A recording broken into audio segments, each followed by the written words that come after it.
Vous écoutez MBS TV Sénégal.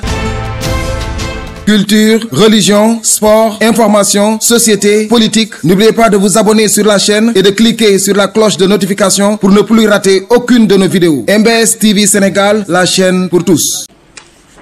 Voilà, merci. Je me présente Alpha Mamadou Diop, maire de la commune de Gandon, installé depuis février 2022. Donc depuis lors, on est dans une bonne dynamique. Certains d'ailleurs nous disent un maire réconciliateur, un maire qui travaille pour l'unité au niveau de sa commune. Donc l'illustre l'exemple. Tous les conseillers élus de la commune de Gandon, nous sommes une famille. Et depuis mon installation, j'avais dit qu'on laisse la coloration politique ailleurs. On est venu pour travailler, on est venu pour faire des résultats probants pour que la population sache qu'il y a une rupture, mais il y a aussi un maire jeune qui travaille pour développer sa localité. Et maintenant, on constate que partout au niveau de la commune de Gandon, les chantiers bougent. Gandon est en chantier. C'était ça le but qu'on cherchait.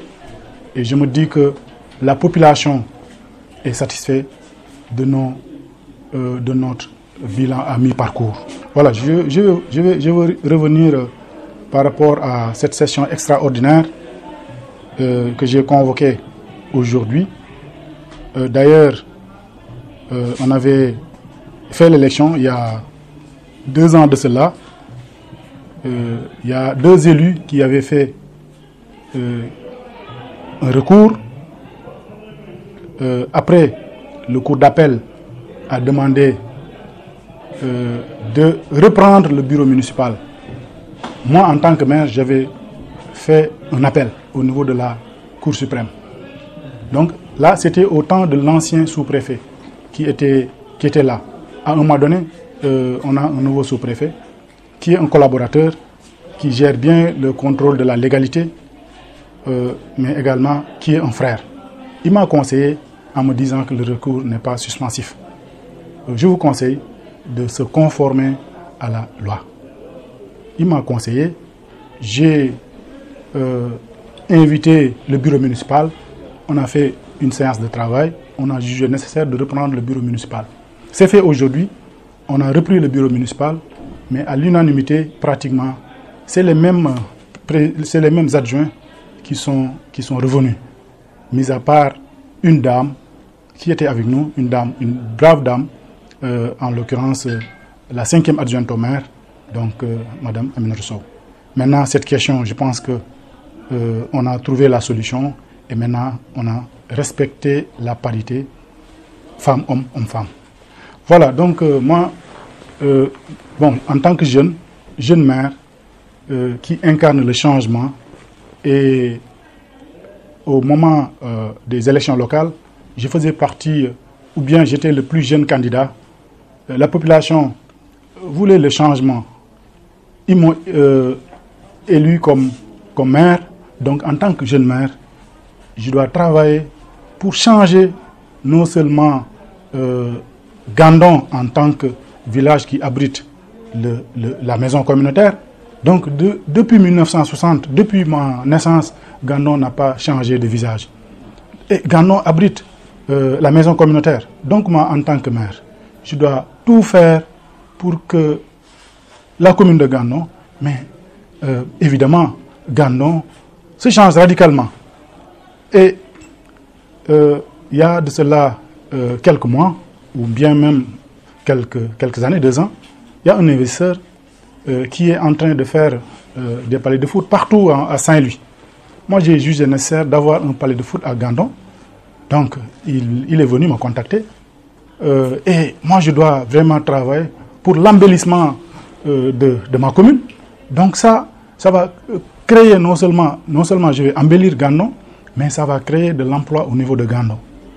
Donc, je pense qu'il a fait sa demande en bonne et due forme. Il l'a fait bien avant juillet 2022. Donc il a fait sa demande.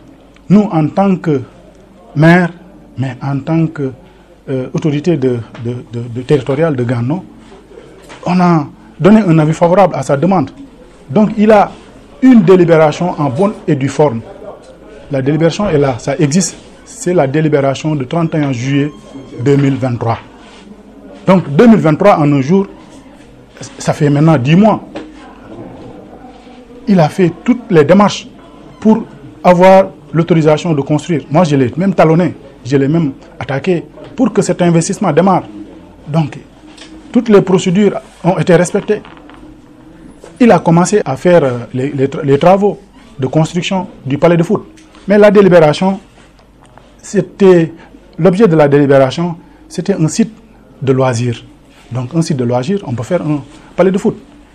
Moi, en tant que maire, si un palais de foot est fait à Gano, et certainement il y aura des retombées, j'ai jugé nécessaire de faire une convention. Et ce n'est pas une obligation de faire une convention.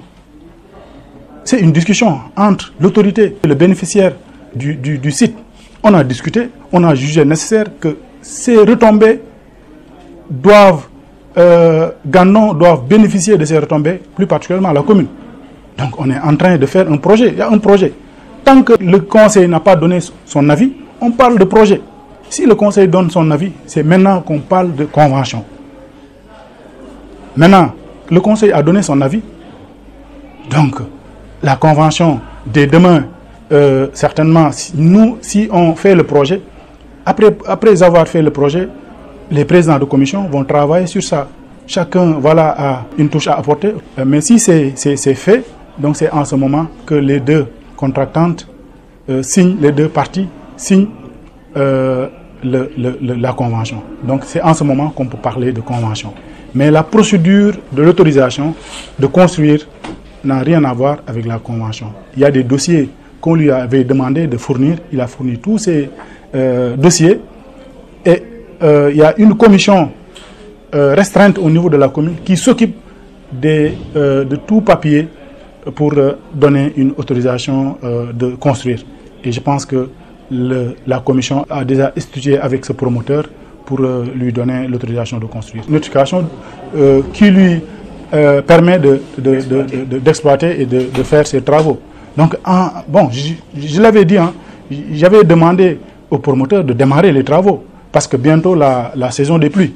Bientôt la saison des pluies. Alors qu'il a 3 mois pour terminer ce joyau que vraiment la jeunesse de Gano va s'approprier. Donc pour moi, c'est un bon investissement. C'est un projet qui va être rentable pour la commune, mais également pour le village de Gano. Je me dis que il faut, c'est d'éclaircir à l'interne des populations, parce qu'il y a un groupe de 4 à 5 élus qui ont fait un point de presse. Donc nous, on est venus pour la session. Ils ont profité de cette session pour faire un point de presse où ils dénoncent il y a un chantier qui est en train d'être fait à Gano et que la population de Gano n'est pas d'accord. C'est ces 4 ou 5 élus qui étaient présents. On n'a pas vu un jeune ou quelqu'un qui habite à Gano. C'est juste 4 à 5 élus. Ils ont plein droit de le faire. Mais en tout cas, je pense que la délibération a été faite en bonne et due forme. Et à chaque fois, s'il y a délibération, après la délibération, on affiche le PV au tableau d'affichage. Donc, il y a vraiment de la transparence dans cette affaire. Et ce qu'on fait au niveau de la commune, je pense que tout est clair et on peut le dire à haute voix. Il n'y a rien à cacher ici. Donc, ces derniers mois, il y a du déballage, les gens en parlent partout. Mais moi, j'attends le moment opportun, j'attends le bon moment pour donner des réponses par rapport à ces détracteurs. Donc, en tout cas, en matière foncière à Gano, il y a un vrai changement. Il y a un travail qui est en train d'être fait par la commission domaniale. Ce n'est pas pour rien, j'ai recruté un géomaticien qui a beaucoup d'expérience. Depuis notre installation, on n'a jamais eu un contentieux sur les attributions. Tout est clair. Il y a maintenant les coordonnées GPS même si on nous invite à faire des visites de prospection, si on arrive sur le terrain, ça a été déjà attribué ou ça a été déjà donné à quelqu'un, si on commence à faire le traitement, ce moucher, vraiment, il est très bien outillé pour dire que ça a été attribué ou pas. Donc, ce qui nous a facilité à vraiment faire des centaines, voire des milliers de régularisations sans contestation. C'est une première au niveau de la commune de Gandon. Un message que je vais lancer qui me va droit au cœur. Aujourd'hui, vraiment, je suis satisfait de la tenue de cette session extraordinaire que beaucoup de gens avaient peur. Et ce n'est pas évident aussi en cette période de faire une session qui n'a pas beaucoup de bruit. Et tout ça montre que vraiment Gandon a un bon manager. Gérer une collectivité locale, il faut pouvoir gérer toutes les sensibilités. On est maintenant dans un monde où maintenant on parle de l'information digitale. C'est pour cela, de temps en temps, il faut se communiquer, il faut se parler avec la population. Et je lance un appel à la jeunesse de Gandon d'être vraiment prêt à accompagner leur maire qui travaille pour le bien-être de sa commune, qui travaille pour le bien-être de sa population. D'ailleurs, ce qu'on est en train de faire à Gandon, un palais de foot, j'aimerais que d'autres palais de foot se présentent presque partout au niveau de la commune de Gandon, parce que c'est une demande sociale. C'est une demande sociale. Et voilà, j'en profite aussi pour souhaiter plein succès au changement institutionnel, parce qu'on sait que maintenant au Sénégal, depuis peut-être l'élection présidentielle, je n'avais pas l'occasion de communiquer ou voilà, de parler en public pour féliciter le nouveau gouvernement et de leur souhaiter plein succès et bonne réussite dans, comment dirais-je, bonne réussite. Aussi remercier les élus, le conseil municipal, qui m'ont donné encore satisfaction en ce jour et de valider pratiquement ma proposition. Donc pour dire qu'au niveau de Gandon, on est une équipe soudée, on est homogène et bientôt on va mettre en place le cadre communal de concertation pour l'implication de tous. jaajëfal leen ci teewlu bi fàttali leen ngeen abonné ba ci cloche de notification bi ngir dara bañ leen rëccu ci suñuy programme